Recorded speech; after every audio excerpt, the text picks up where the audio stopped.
Good evening, folks. My name's Norm, and I'm an alcoholic. Crazy. Right. When you go to conventions and meetings, you're always able to take something home, take something out of it. And sitting there last night and listening to John Clock, I was forever grateful that I never drank any port wine.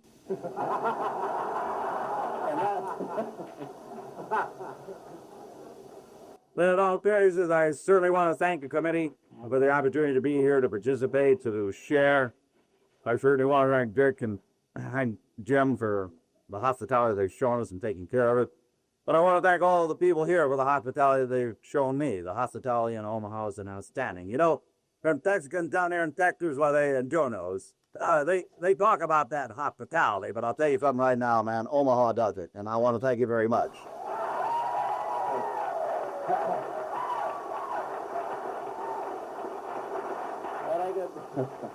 I just say also that I'll take 5 more away, back to Los Angeles when I leave, and I'll leave behind here.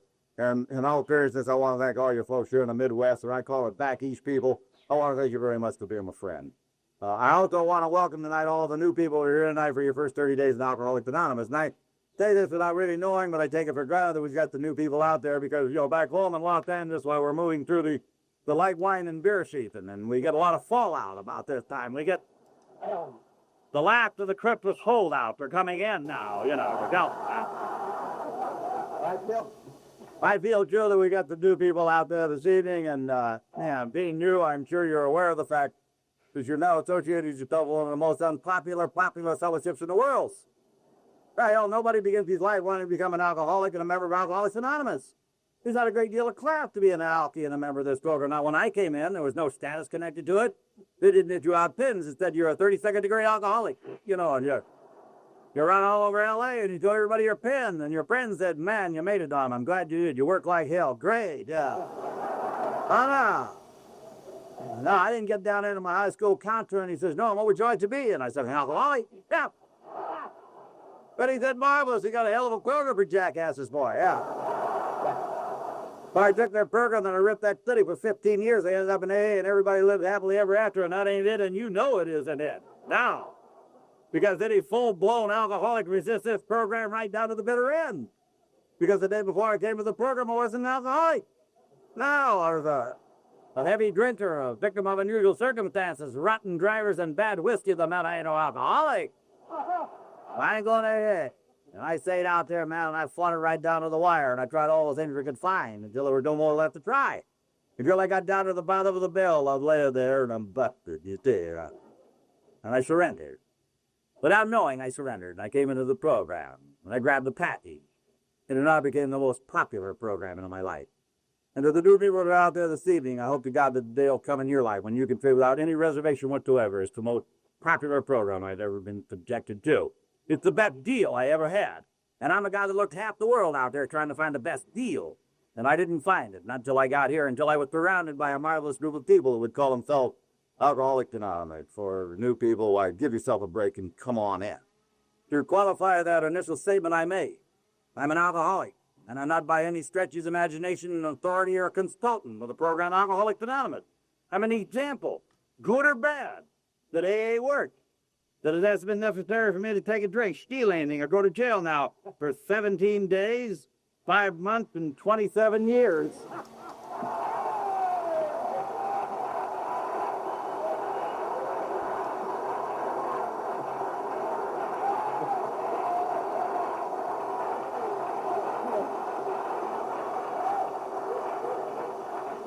I thought that up while we're going through all that qualification up here, you see. I really lied a little bit. I stole that from another guy. But you get credit for it for 3 times, and after that, it's yours. You know that way in here.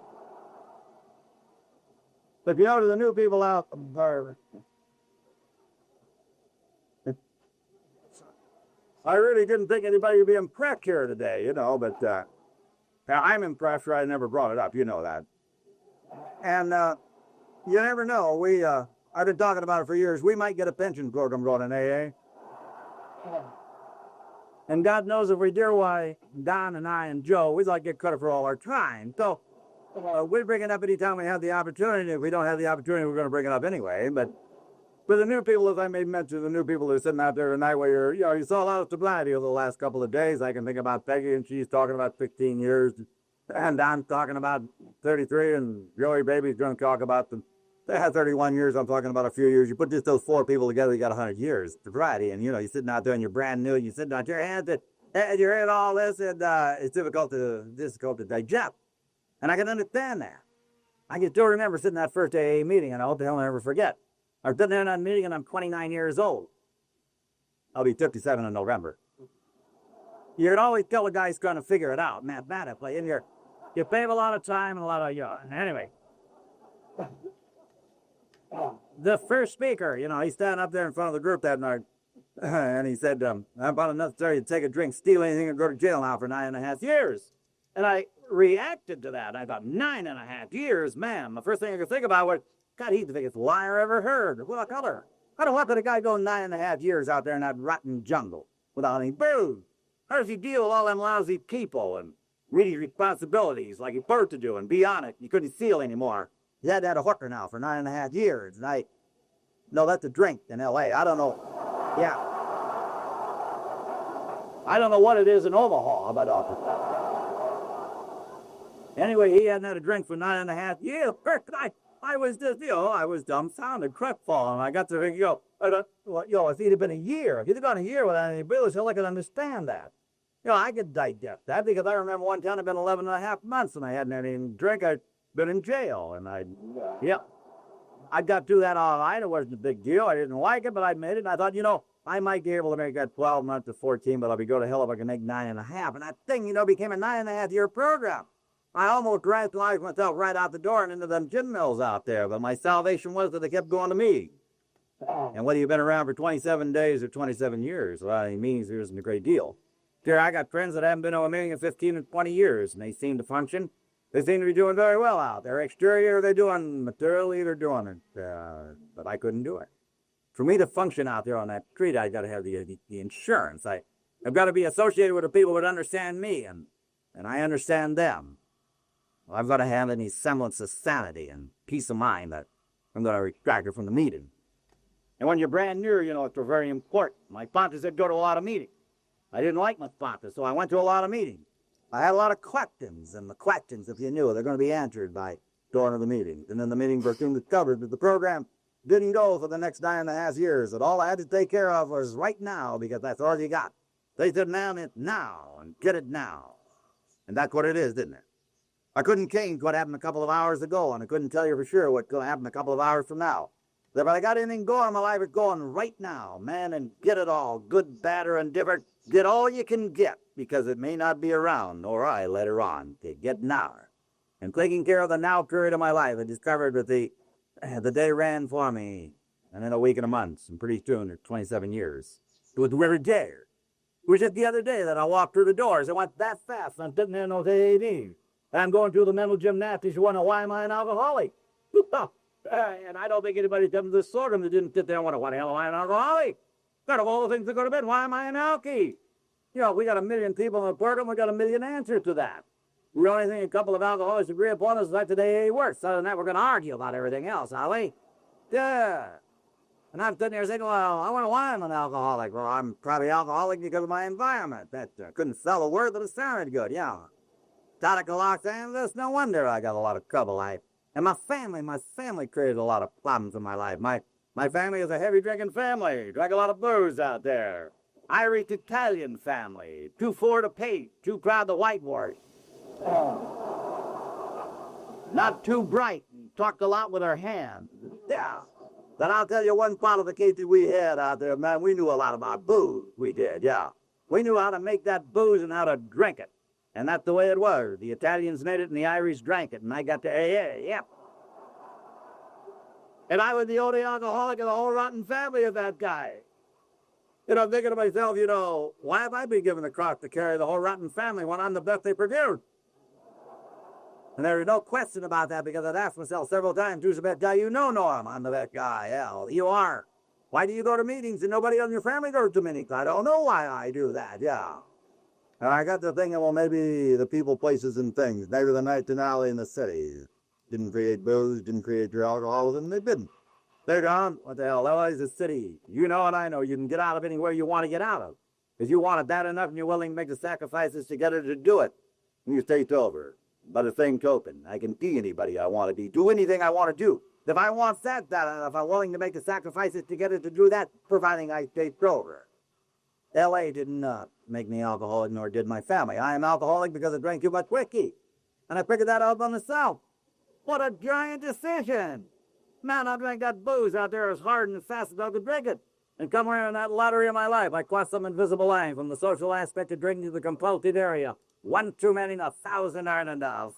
My entire life revolves around booze. People that sell it and people that drink it, and after half a dozen drinks, they got no control over my destiny. I want to keep going until there's no more out there. I am alcoholic by virtue of the whiskey I drank. And I'm the guy that did the drinking. So when you get right down to it, the number one and the bottom line, I'm the problem. Because no matter where I go, I'm the first guy to get there, right? Yeah. Hell, I've never, and I bet you didn't either, ever called anybody up and said, will you come down, man, and help me get it screwed up? No. Oh, no, I'm able to take care of that very well. Well, I can overreact to any situation, anywhere, any time. I don't need it. Not as bad today as I used to be, but I still find that I can get out there and jam. I can revert back to the old ideas back there. Sure, being successful, making money pretty good, but getting even better sometimes, isn't it? Yeah.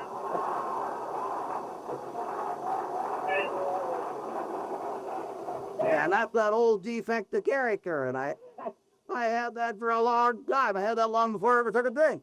Hell, I'm a rationalizer, a depthifier, a compromiser, and I got a rotten attitude, and you don't need it anymore. I traveled half the world and half my life I made a complete ass of myself. I spent money I didn't have buying things I didn't need, trying to impress people I didn't like. I think that's the story of most alcoholics. I sat around them gin mills hour after hour, built the capitals in the air and formed the corporations and wondered what the poor people were doing. Talked to millions, spent thousands, and never had a dollar in my pocket. Drove them Cadillacs up and down the bar night after night after night. And when them high rollers said, what do you do? I said, man, I do it all. I thought you knew. I'm the general manager of the universe. Boy, that's what I am. Yeah.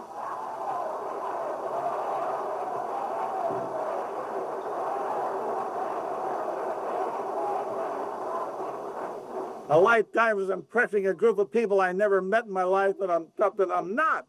Because I never knew what I wanted to be or what I was. I felt it was important to always justify and be something else. I heard a story in Texas years ago, and it was a story of my life. You may have heard it. It's plain, so I thought I might tell it again.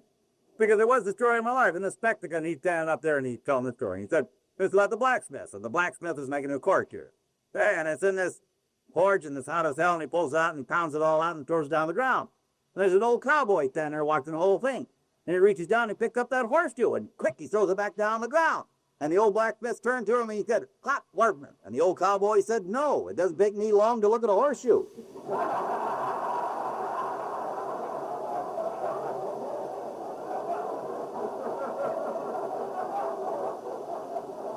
But that guy didn't know it, but that was the story of my life. Running all around, justifying the stupidity of my existence. Yeah, the guy says, you're drugging the street, Norm. I said, the hell I am. I love the street, man. What are you talking about? Dare. Always coming from behind, always having to justify and compromise my life. And I walked through the doors, and I found out a lot of things when I came into this program. I found out that I didn't have to operate. I didn't have to live that way any longer. I found out all I had to be in AA is be me. Be myself. My sponsor's sponsor says, don't impress us in AA, buddy. We've been impressed by experts. And no matter where you've been, we got there long before you did. Yeah. No matter what you drank, or we drank more of us than is around here. Yeah, I messaged you like this little guy. You know, I've been in jail about 25 times. And he said, hey, yeah, son, I did it in a year. So you find out right away that no matter where it was, they got there before you. So if you're new here this evening, you might give it a little thought.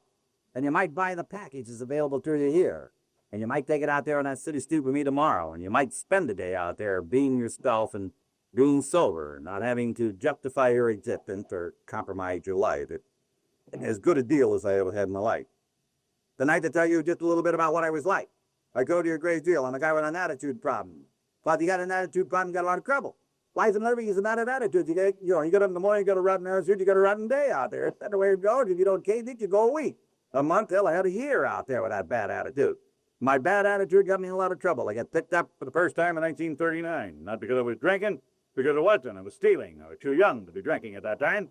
I was in the car business. I'm a thief by trade. I am an alcoholic by fortune. There's that. We were about said years ago, we're too big to carry. I laid down beside it and claimed it. And that's the... I was about the story of my life. As I mentioned, I was in the car business. I popped hubcaps, radios, heaters, spotlight. Then you move off the car. After I got to be a job together off all that crap, so we started stealing cars. And overnight, I became one of the finest car thieves that ever came out of the valley. And I enjoyed what I was doing, and I did well at it. Very difficult to explain. You know, if you never hooked a man's car, the feeling you get, the instantaneous exhilaration as you're driving off, and he's running after you, you know. God, your heart comes right up in your throat, and you break out in a cold sweat, and there for 10 seconds you're living and dying, and you're going. And I just get excited talking about it tonight, really. It's illegal, unfortunately. And there's an old thing still called retribution. It says what going out is coming back, and you got to play, you got to pay. Yeah, it's not a sad situation, but that's the way it is, and I fully and totally understand it today. And I got sick up in 39, went in front of the man sent me to jail. In the city jail, I served a little time. Then on out, some bigger and better things. Then I got a relief. Turned back to Los Angeles. I walked back into L.A., and I'm still looking for the fantasy land out there, and don't know it. The fantasy land I was trying to find walked in. It was 1940. It was Easter week in L.A., Easter week, Balboa Beach. The Rendezvous Ballroom, Stan Kenton, and Padre beer. Man, what a deal. God, we drink a little Padre and you get a little buzz on. You go on the dance hall and you dance with them dollies and you act 4 times drunk on what you were and you breathe on them girls. Oh, you know, let them know. The man's in from L.A., baby, yeah. Let me tell you, I had a lot of fun. In the beginning, it was a fun time. The big bands and Padre beer and the dollies and park. And I know all the hollers. I kind of grounded out. I moved from Padre beer into Rainier Ale. From Rainier Ale, I moved into 10 High whiskey, and when I got the whiskey, I found it. Man, I didn't need the funny cigarettes or nothing else because that whiskey did it. It got me downtown. And man, I want to be downtown, and I want to get downtown right now. And that's one thing about whiskey, I'll tell you, it gets your attention, don't it? Oh, man. I broke in on that Thin High. And if they made anything worse than that, they never sold any of it, I'll tell you that. That Thin High was rotten. It was about 60 cents a pint, and you caked it every loving drop going down. Man, it burned going and coming. It ran out my nose and made my eyes water a lot. But I hung in. I think that's important. Hell, if you're going to be an alcoholic, don't give up till you flow up a little. Stay in there, boy. Yeah.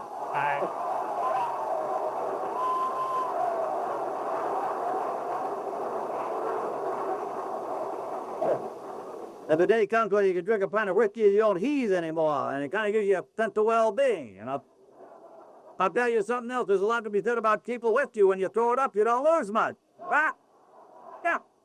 You know, in our business, we buy a lot of whiskey around the Christmas times, and we got some customers out there, you know, like that good stuff. That wild turkey's $13 a sip. Can you believe that? Every time I buy some, I think about, what if he throws it up for crumbs? Can you imagine heaving $13 whiskey? Oh, here it goes. Why? Oh, God, that'll make you sick just watching it roll out, won't it? I just kind of pass that on. Is anybody's here thinking about going out? Well, think of the economic, man. Dick, down with that deep crap. Anyway, the whiskey kind of moved my personality around a little. I started getting in jams I've never been in before. Then I violated my probation. I'm picked up by the cop. They gave me the opportunity, the judge gave me the opportunity to go back until this time or join the service. It was January 1942, so I'd never gone to the Navy, and I joined the Navy. There was another bad distinction. My life been filled with bad distinction. I got in the Navy, and all the enemies I had in L.A. had joined the Navy the same day I did, yeah. I've always reacted to authority, and I overreacted. I went into seaman in 1942, and 4 years later I came out and was a seaman. The people said to me, that's impossible, but not if you work at it. You know that, there. And it wasn't anything intentional. I was playing when I was aboard ship. I didn't get any trouble because I liked ship. And I like to see. I drank a little Sneaky Pete and a little another coconut juice, a little over on ship, but I never really got out of line with it. But through that day they hit the beach, and I was out there on that shoreline, man, I'm in trouble. And during the 4 years, I had a deck, a summary, and a general court marker. And the general court marker was the highest they had to offer at that time. They didn't go any higher than that. People used to pour me on the ship. There he goes, the biggest we ever had right there, you know. Well, I went to court and I went to read it off. I had an attorney, and they gave me 11 and a half months in a Navy brig up there on the top of Goat Island. But they restored me to duty because it was a clemency. And I fulfilled the commitment of the 4 years. And the reason I was able to handle 4 years, not having something worse, with honorable or a bad conduct discharge, is like most alcoholics, some are hard workers. I think you can say that about 95% of the alcoholics are hard workers. They gotta be. They gotta work 25% harder than anybody else just to stay even out there when you're an alky night. Yeah, the best day an alky has is Tuesday. He missed Monday. Go, man, yeah. Oh, you got to get that heat off. So you go like hell in order to get that heat off. Sure, the heat on, the heat off, and the entire life out there, I bet.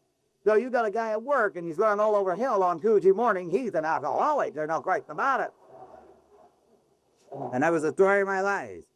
I discharged out in Christmas season 1945, and I came back to L.A. in 46.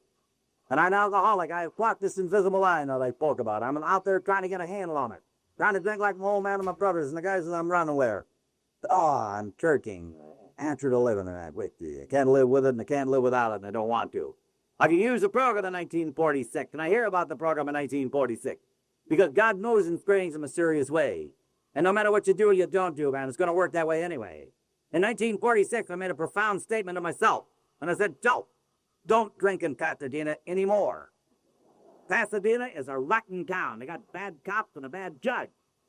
I got picked up on 2 502s, which is drunk driving, and I had 3 plain drunk arrests, and last time I went for a judge, he gave me a year, suspended, put me on 3 years probation, and stipulated I couldn't be caught in a place that served or sold alcoholic beverages if I was in violation. So, I'm a half-smart alky, and I'm drinking in Pasadena. Now, I drank out there in the city, another city, and I'm doing a pretty good job. I'm getting, I drink a little in Pasadena, but I don't get drunk. And then one night, I was in town maybe 70 miles away, and while I was drinking, I committed the cardinal sin. I began to faint. So that's a bad deal for an alcoholic. You either think or drink, but God don't do them both at the same time. Now, I got to thinking about that rotten judge in that lousy town, Mr. Free Clutcher. I'm a veteran for crying out loud. I want to go back and go on fat. Well, after you did that right to now, what's left? I drove back to Pasadena. I went down to a joint called the Green Terrace. I got a load on. I met a buddy of mine. We went out and we got in the car. We pulled out in the street. I couldn't have gone a half a mile. His car pulled in front of me. I'm too drunk. I can't see it. And I climbed into him and I ran from the scene of the accident because I'm frightened. Yeah, all my life I'm frightened. I'm living on the edge and I'm about ready to fall over and I'm frightened. I got no driver's license. That moment of clarity come to you. I had no driver's license. I'm dead drunk. I got a year suspended. I'm in Pasadena. Get the hell out. Gets. And I ran. 2 blocks, 3 blocks to the outside, and the next thing I remember, he was torching me the curb. The next thing I remember, I was laying in the tanks. And I got up in the morning when they called me, and looking for the booking slip, First in the Caesar program, the booking slip. And I read it, and they got me on a 501 felony, drunk driving, hit and run, bodily injury involved. And I'm feeling myself, God, why? Wow!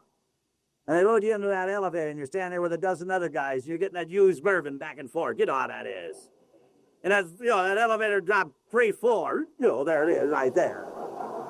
And they put you in that little room, you wait till your name to be called. They call your name, you walk down through the courtroom, and 7,000 people are looking at you, if you're hanging your head, and you're standing in front of the judge, and the judge is trying you what kind of guy you are. And turn to the bailiff and you get him out. And we know when he gets tough today out on that street. But I think I can't cut it. I think God give me the strength to let me remember who the hell I am and where I came from and what it took to bring me to that point in my life. If I think it's tough, let me remember the year of 46 when I woke in the slammer and I thought I'd kill them people. With division between total disaster. What is it, 3P? A fraction of a second. That's all. If I'd have been over 3.5 feet of the broadside of that car at the rate of speed I was traveling, I'd have killed her. Fortune.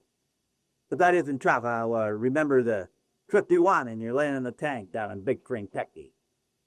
3rd floor. Cockroaches are revving over your head. And they don't give you anything to eat for a couple of days. They give you water. But when it gets tough today, Norm, you better remember. You better remember out there when it was rough. Take no bath for God's sake. Give me the thread. And God moving in these strange and mysterious ways. You see, in spite of myself, I was sent to jail. And in the city jail, I shared a cell with a guy going to AA. 200 guys were in the can. One guy got out of once a week. He went to AA meeting. They picked him up and took him to a meeting. And as the meeting was over, he died and talked to somebody about it, where you don't have a big audience in jail cell.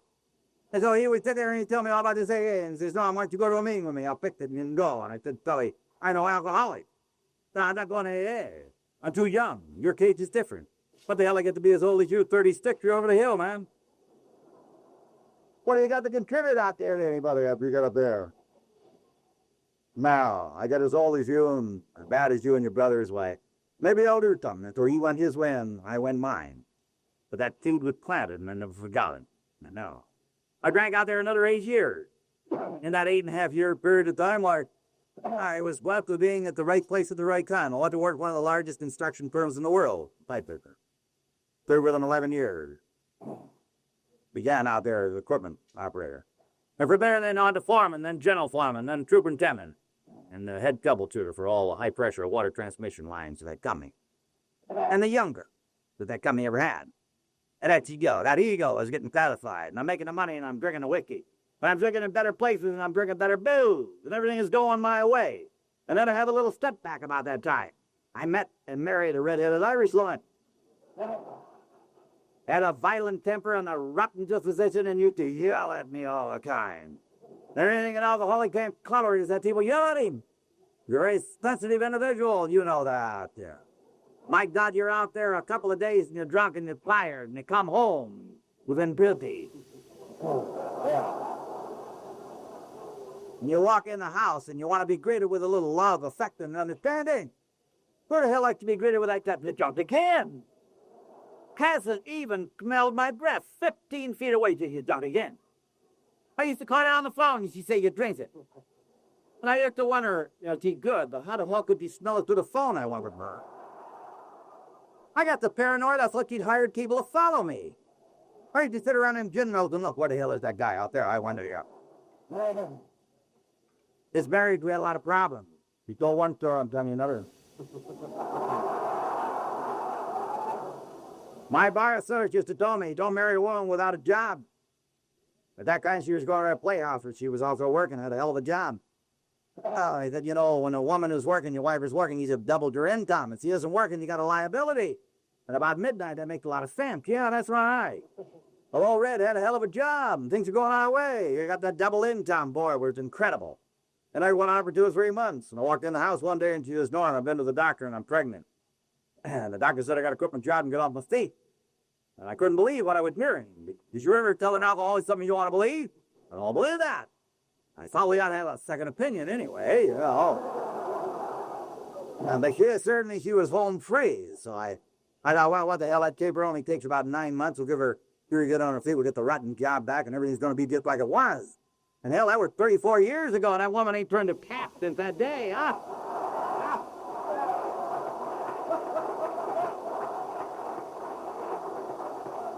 She got herself in that cake 8 times. It was incredible.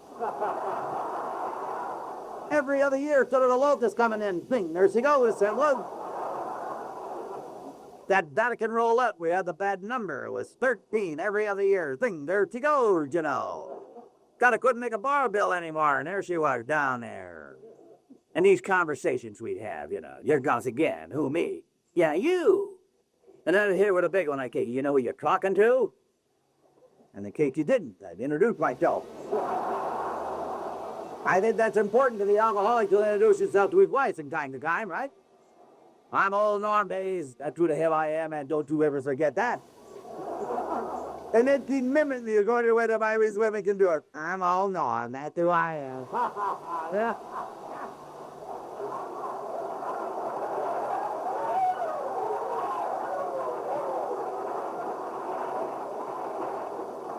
That's so degrading for a high roller, isn't it? Get that in there with your best friend, your new business partner. You met him at the bar last night. You've invited him home. And the reason he's coming home with me is hell, he don't want to go home alone either. He's scared of his wife. He got that security of numbers. And I'd say, woman, you've embarrassed me in front of my best friend. And if you don't shut that Irish mouth and apologize to her out for what you've just said, I'm leaving and I ain't never coming back. And what do you think of that? And she'd go out and blow my clothes out. Man, you got to pick them damn clothes up, don't you? That you got to save face in front of your friend that you can't remember his name. Then you pick up them clothes and you pack them out, in and out, loading up that car. That old clothes packing alky is a joy to the neighborhood, I'll tell you. Beats the hell out of gun smoke every Saturday night, huh?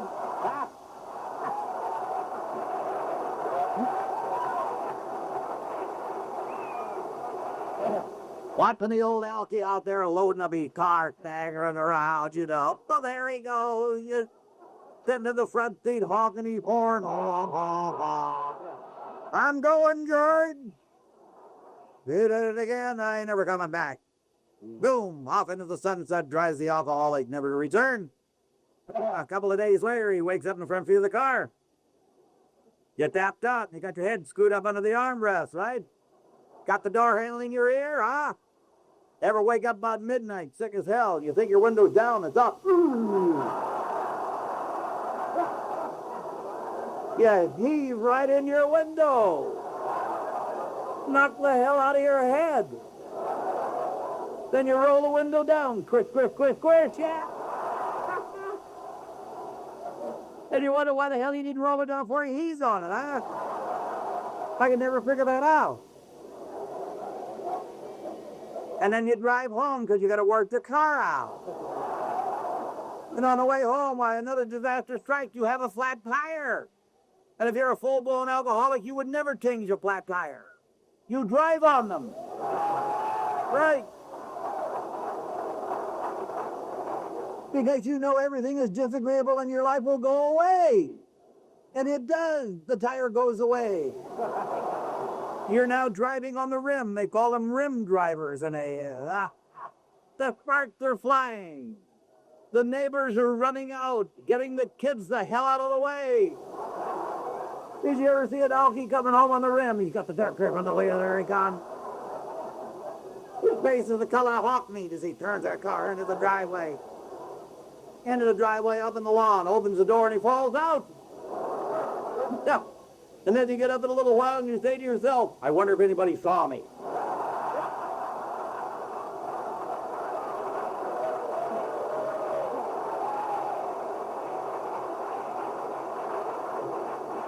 Because if you're an alcoholic, you think nobody knows I drink, right? Yeah, and we worry a great deal about our reputation. We worry so much about it we lay around on the lawn. On the creek, sidewalk, hedge. The hedges are bad. I remember I fell in the hedge in Phoenix. I was dead drunk. You know how it gets in your clothes, you know. But I couldn't get out. And you have a feeling you might die in that hedge, right? But then you pass out and eventually when you get out. Nobody can make out of the hedge with an alcoholic can, I'll tell you that. But we can see under the conditions I existed under, very little of my drinking was done around that house. I did it all out there in them gin mills because I was always a bar drinker. All my life, I liked it. I like the dark lights and I like the rotten music and I like that intellectual giants I met there, solving the problems and building the castles and sitting there about midnight looking in that mirror. We kind of get mesmerized, don't you? You get that Maybelline look about, you know. About midnight and you're wide-eyed sitting there. You devil, you, there you are. It's incredible how good looking you got in the last hour, isn't it? And you're bringing that drink up and you notice your arm and oh, you're a killer too, you are. 150 ringing wet in those days. I couldn't lick my lips, let alone anybody else. That whiskey makes the liver and the killer out of you. You get the drunk, you don't know what you are. You're well-built, good-looking, intellectual, and wealthy. You got a $30 smiling Frankie Gordon suit on. You got pictures with a chili right down the front of it there, right? Hey, you smell bad. You can't talk. You go to the men's room. Bad deal. Pay toilet. No money. Can't get in. So you got to slide under the door. Huh? I'll bet there's some door sliders here tonight. Yeah. And then you slide out again. You never knew till you got to AA. Once you get in, all you got to do is turn the handle and walk out. Yeah.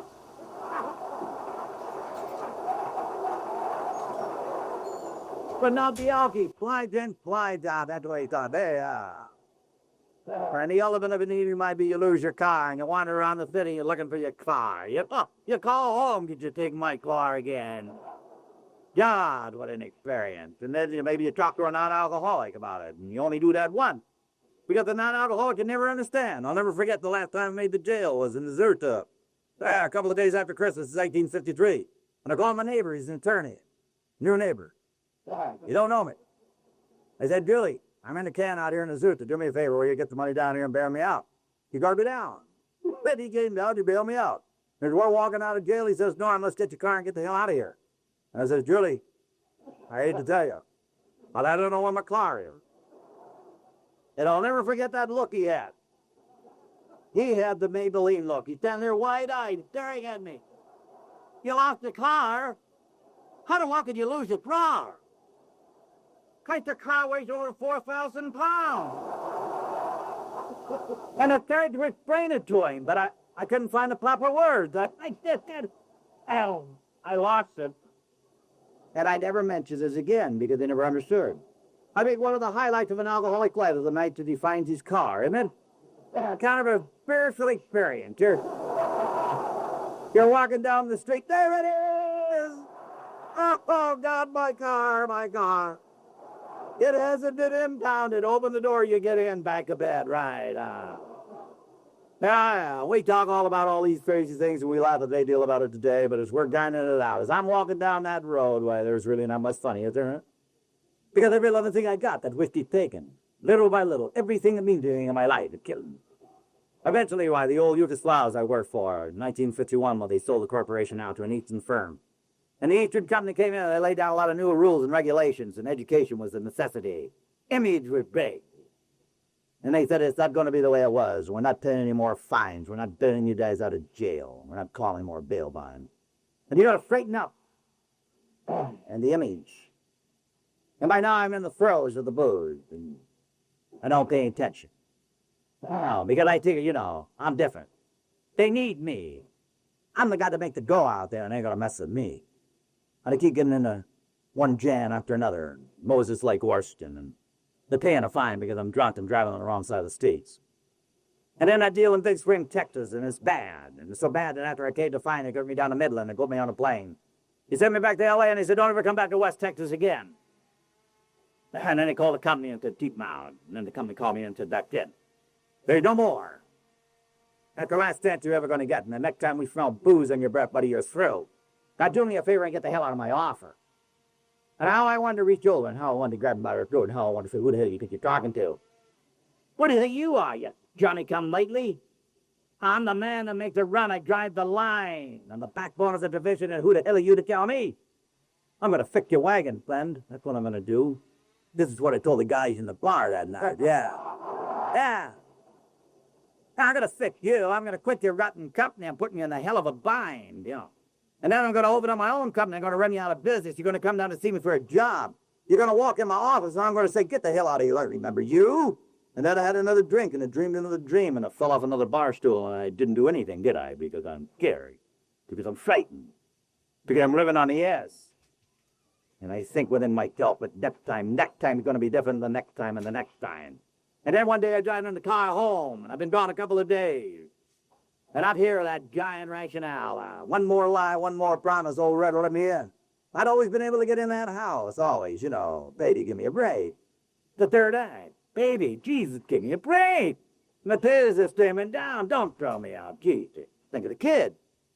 And that priest he was telling me about, I'm going down to see him. I'm going to take him to the plane. It's going to be all right, baby. You wait and see. The schemer, and you scheme and you get in. And you start scheming to get back out. And then the day comes, no more lying and no more promises. You walk in. He should tell you straight out that, Norm, you're a drunken bum. Now, you never lived to be 35 years old. Hell, you're drinking yourself to death. I'm a neurotic because of you. Where are all the kids? They're neurotic because of you. Hell, I spent the better part of the last 8 years, I said, here, looking through the front room window, waiting to see a car come home. Night after night after night, and you never come in. And I die. And I hear the siren ring the street. And I think it's the cops, and they got you, and I die. Or it's an ambulance, they found you dead, and you never coming in, and I die. And she said, I can't go through it. I called an attorney. And I asked you, cover maintenance. I put a restraining order against you. And I'm divorcing you. And you get the hell out of my life. And the alcoholic can never believe it, huh? Until you pick up a few things and you walk out to the car and you drive away and say to yourself, why me? What the hell? I'm not that bad a guy. Always when you say I'm not that bad. Why not Carly and Bill and them bums out there that never even work? Why me? And you know and I know. You're an alcoholic. You drink enough whiskey long enough booze long enough and hard enough. It's just a matter of time until you grind it out, until you got nothing till you're capped out or get every loving thing you got. Sure, there's isolated cases where people have put up with that crap for 20 years. Hey, I always hoping that jackass is going to straighten out. Did you believe that 20 years, hey, watch him flop in and out of the house. 20 years of picking up the peaches. 20 years of lying for him. 20 years of promises he can't make. 20 years of telling friends and relations don't come over. Norton's got the flu. He flew right out of the bed. Yeah. Hell, I wouldn't go through it 20 days, let alone 20 years, if there are people that hang in. Dad gives them a lot of strength. Dad doesn't do them any favor, but he gives them a lot of strength. And they hang in, and they come to these meetings, and they walk through the door, and they're sick. He's sick. She's sick. And in her eyes, you can read it. You ain't gonna make it. This guy's trying everything in the world. He'll never make that. Nothing work. Then you see the same couple a couple of months later, and they're walking through the same doors. It's the same meeting. And the guy's scarfed toddler is looking pretty good. Hey, look at the woman she's changed to, and in her eyes is a new story. Maybe her two tears. The story says, I've been waiting 20 years for this to happen. And finally it's happened. It's a day we're happier than we've ever been in our life. And it's all made possible through a unique miracle that you and I choose to call Alcoholics Anonymous. I'd like to be able to tell all of the new people that are here to sting you. That's the way it's going to be for you, but better isn't what we got to tell you. It isn't what we got to offer. What we have in Alcoholics Anonymous is sobriety and a way of life, and whatever you are, you're going to be better at. We never guaranteed a single soul they're going to make a ton of scratch. You drive a big iron and live in a big house on the hill, but your woman's ever going to call you home. Now, whatever you are, you're a ditch digger, you're going to be a better ditch diggers. And if you will hang around for a little bit, you'll be reunited with the sweetest thing you own in your life. The respect of yourself is an individual, is a person. Because before you got here, you left you on the street. If I had to isolate one thing that drove me down to the bottom of the barrel and down to my knees, I'd say it was the day that I recognized I had nothing going inside. The day that you stand there in the mirror and you find it difficult to skate because you got to look at you. And the days you're sitting in them gin mills and you look in the mirrors and the bars and you can't look anymore and you start to find bars now that don't have mirrors because you can't tolerate what you're looking at. Because inside, that remorse is eating you alive until you get down to the point where you can't go any longer. The psychological second in the alcoholic's life when he's sick and tired of being sick and tired, he doesn't know it. That total time when he says surrender. That I want to believe in that day in February 23rd, 1954. I'm laying there on that rotten floor, and I've been on a hell of a chair. And I got up off of the floor, and it was a God-directed thing, and I walked in, and I pick up a telephone, and I got all the information, because I want Alcoholics Anonymous. They get in the number. And I called the L.A. Central office, and I talked to a guy over there, and he said, you got a drinking problem, son, and I said, I think I do. Yeah, he said, what if you have a drinking problem? You never have to take another drink again if you don't want to. He said, give yourself a break and write these numbers down. And they're numbers of alcoholics, and call them. And get a hold of the guy, and he'll be out to see you, and he'll explain more. And so I wrote them down, and I tried to call him. Eventually, I got a hold of the guy, and he says, hang in, and I'll be there. And eventually, he came out, and he sat down, and he told me about their program. And my sponsor was one of them sponsors you hear about, them old hard-hearted sponsors. Went to school, I thought, for hard-hearted sponsors. And his attitude about the program was, this is the way it's going to be, Warren. You got to want it bad. And you got to want it as bad as you wanted that whiskey. Yeah, now, if you don't want it that bad, then you're wasting my time. You're wasting AA time. And you're wasting your time. But he says, that's the way it has to be. Any length together. That's the way you went to booze. You lied, cheated, conned, sold, walked, drove, any length. You need us, and we don't need you, and don't forget it. He said, if you think we pick you guys up and take you to meetings, no. But you got a car, you drive. He said, frankly, if you own a car, what the hell are you doing in AA? Hell.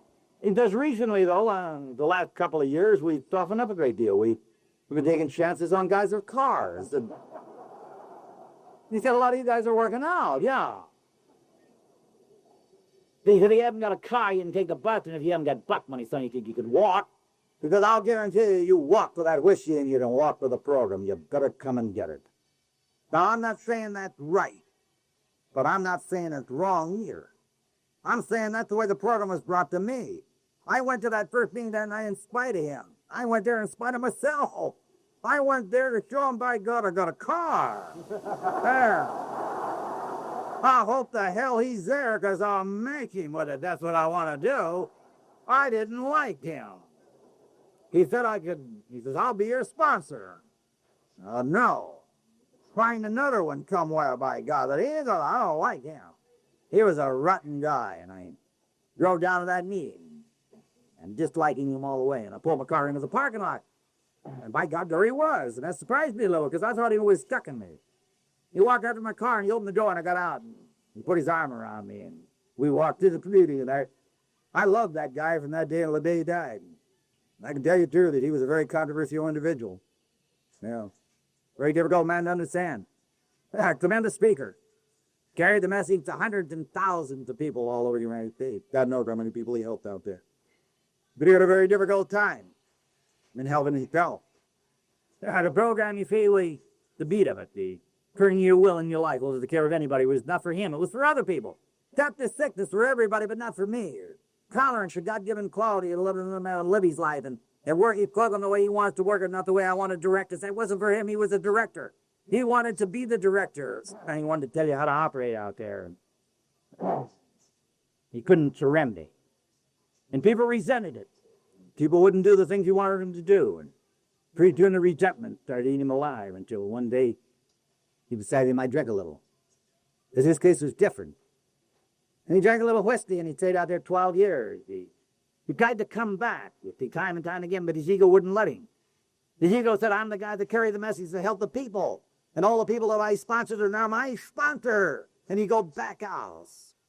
And then one day he had a severe heart attack and it drove him to his knees. And he came back to it. And physically he couldn't drink anymore. And he had a year and a half and then he died. And in that year and a half, then I had a lot of conversation. We talked about a lot of things that were necessary. Talked about a lot of things that weren't necessary. We laughed a great deal and we cried a little bit. And I told him I'll always love you and you'll always be the sponsor. Guys like you made it possible for guys like me to be here today. If you hadn't come to see me, God knows how this thing would have worked out. Tell of a guy. Greatest sponsor I'd ever had. The only sponsor I'd ever had. Well, at that meeting that night, that old meeting down there in Temple City, we saw the Temple City meeting that I met in a town called Rosemead. I never did understand that. But that old Temple City meeting was a very wealthy group. We had so much money in the group in those days, we had donuts before and after the meeting. That's hard to understand. But like God, we did. We had those red jelly donuts. We didn't have those plain rotten donuts. We had red jelly donuts. They were good eating, and they were very good for new people. The new guy comes through the door, and he's all green and hung out. And the red jelly donut committee had slide up on it. Get out. Nice to have you here. You're new, aren't you? Would you like a donut? Oh, dear, no.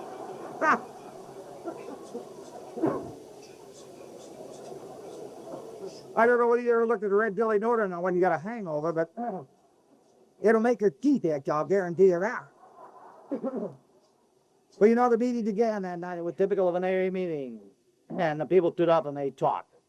And the main thing of that night was a guy, Negro man out of the Central Avenue group in L.A. 9.5 years of Kroger he died there.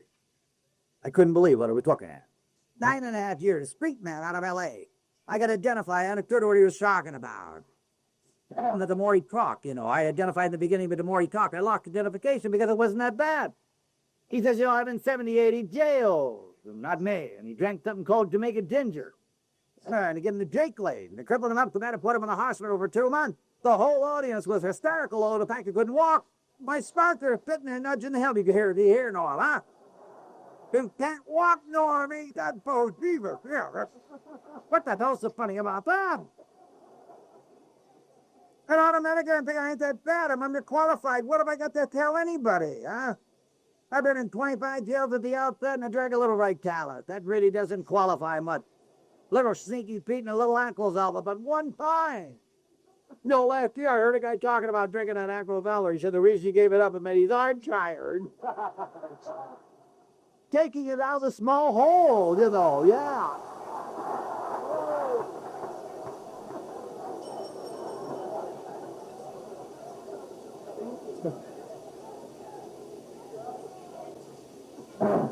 Whatever.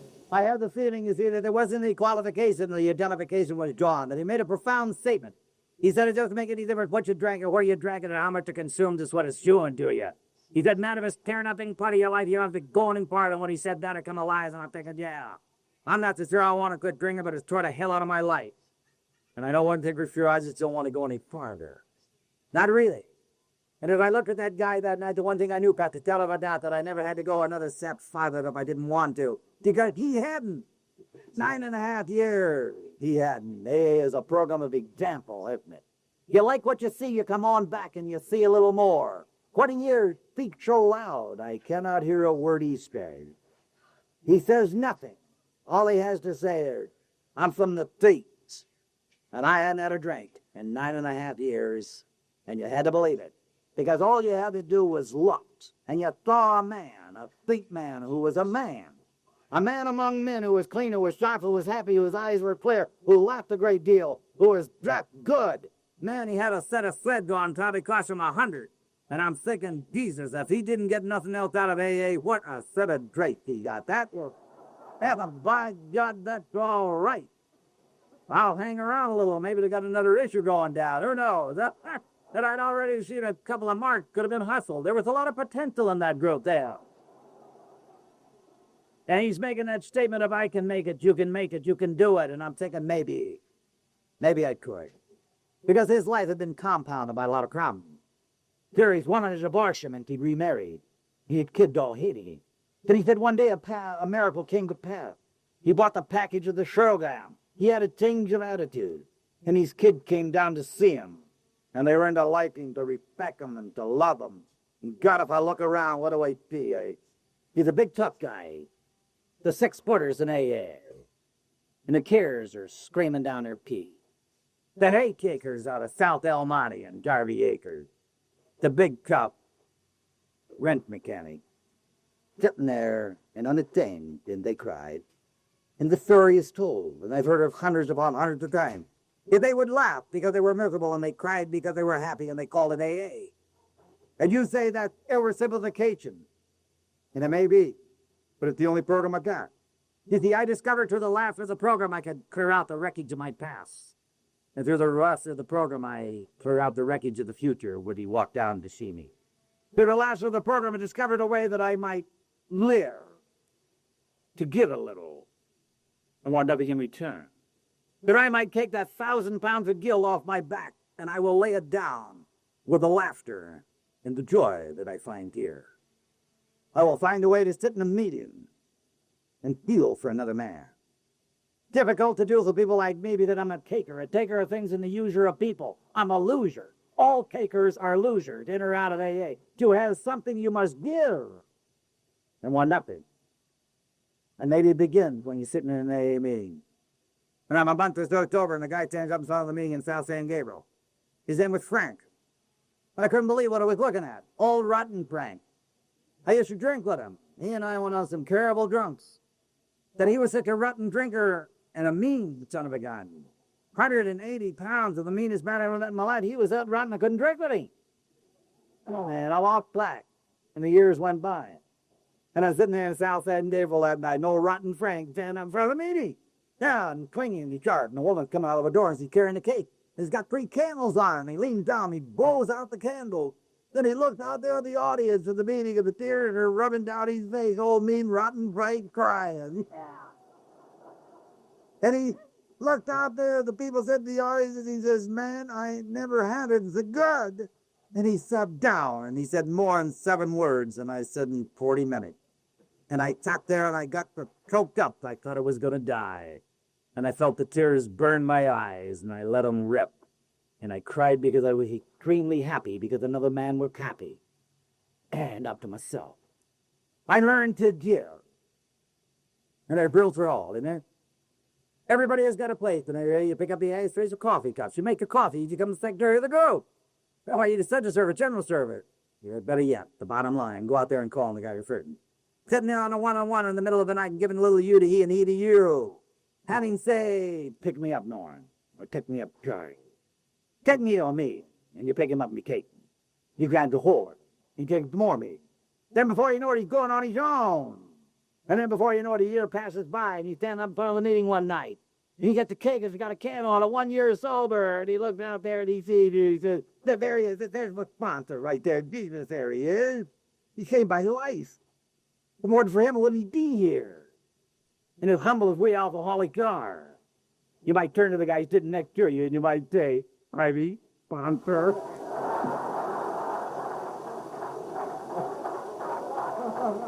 And you don't do it because you're out there with some ego trip. You do it because you feel so good. You've got that self-feeling, that sense of well-being that you want to help. That you want to care with somebody else. That sense of well-being that I saw when I drank a whiskey. I drank whiskey because it made me feel good, huh? You got 10 drinks and you're feeling buzzy and good. And you have 10 more to feel 10 times better. And you're up there on that plateau and you're buzzy all over. And you want to stay there forever, right? And I'd order one more to stay even. Down the chute I'd go. Yeah, one more time to stay even. Dig down. I wake up in the morning and the buzz was gone. And in this place is an old friend of mine, old Remorse. He walked in every day. What do you say, Norm? Drank my guts out. I drank a little whiskey. He left. And I got reinstated to that sense of well-being that was this temporary thing. And I traded that in to the sense of well-being I've experienced here. And all I've had to do is be willing to give a little for the hell of it and want nothing in return. And I'd like to tell you folks as a new here tonight, God, once you pass over, once you get that whole thing, every day's a holiday and every meal's a band club. Now what they can tell you. But that isn't the guarantee, as I made mention of. They're going to get it all the equipment to stand out there when the days dip moldy, when the days dip top. And you got to hang in while you got the equipment to stand there with. You got the book, you got the program, you got the friends, you got the phone numbers. And you stand there and you're counted. Nobody's exempt. I wish the hell we were. I don't like the rotten days.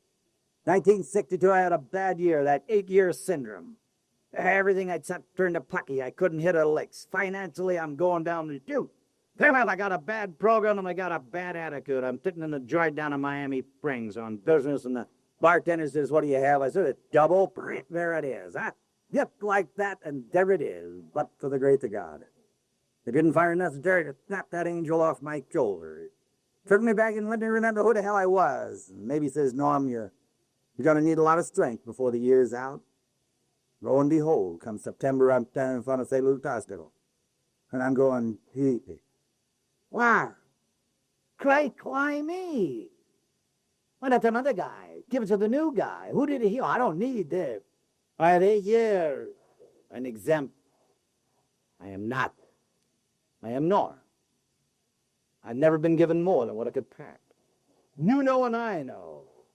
The old tutor upstairs, he cut everything to size, because the big loads, the big horses, and the phones, he's always giving the guy's name Norm. Instead of standing around trying to pour mouths about what you didn't get or what you did get. Maybe you ought to thank him, Norm, for what you have. Thank you very much. Thank you very much for the 27 years, 5 months, and 17 days you did me. Thank you very much for the 27 years you let me walk out there on the sunny side of the street. Because hell, I know guys that never saw 27 days because they walked the street of booze and fantasy, fractured dreams and broken hearts, tears by the bucketful. They walked down and they went out hard with the heat on, the screws down. Old Sully that brought the program to me in 1946 in a city jail. He had 3 years of sobriety and then he went back out and he couldn't get back.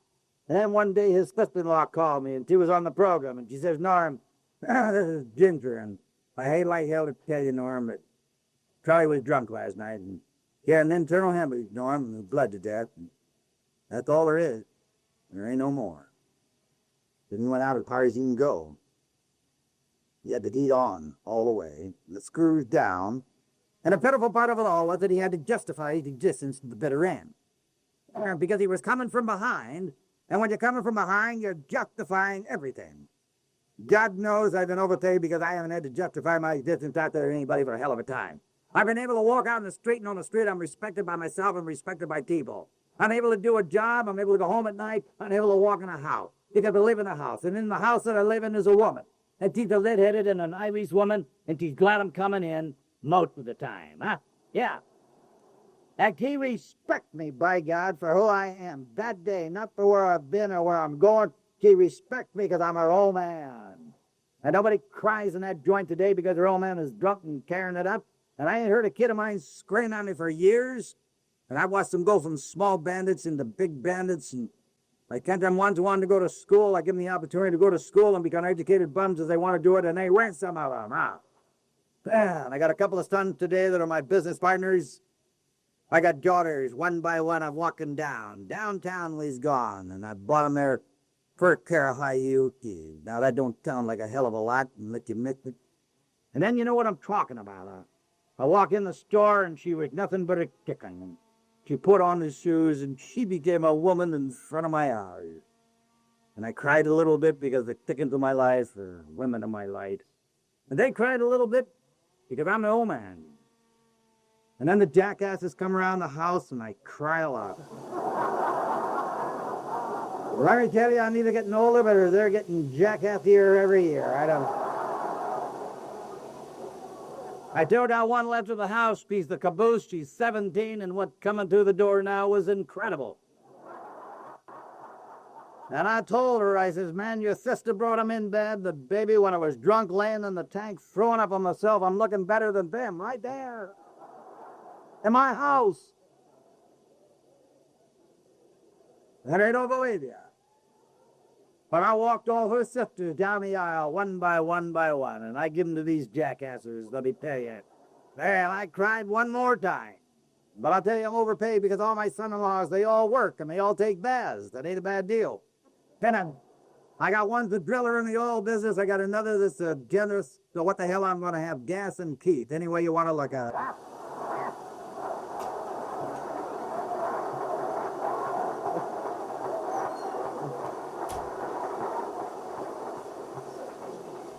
I got 5 granddaughters that tear up my house and rip the knobs off my television and put peanut butter in my slippers. And I got a grandson that'll be here in November.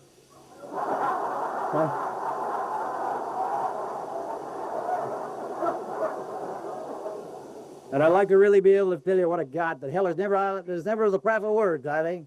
How the hell can I tell you every loving thing I got because of AA? How can I tell you that anything I'll ever be in my life is going to be because of the problem? It won't take a mental giant to figure it out. Every loving thing I am is because of you.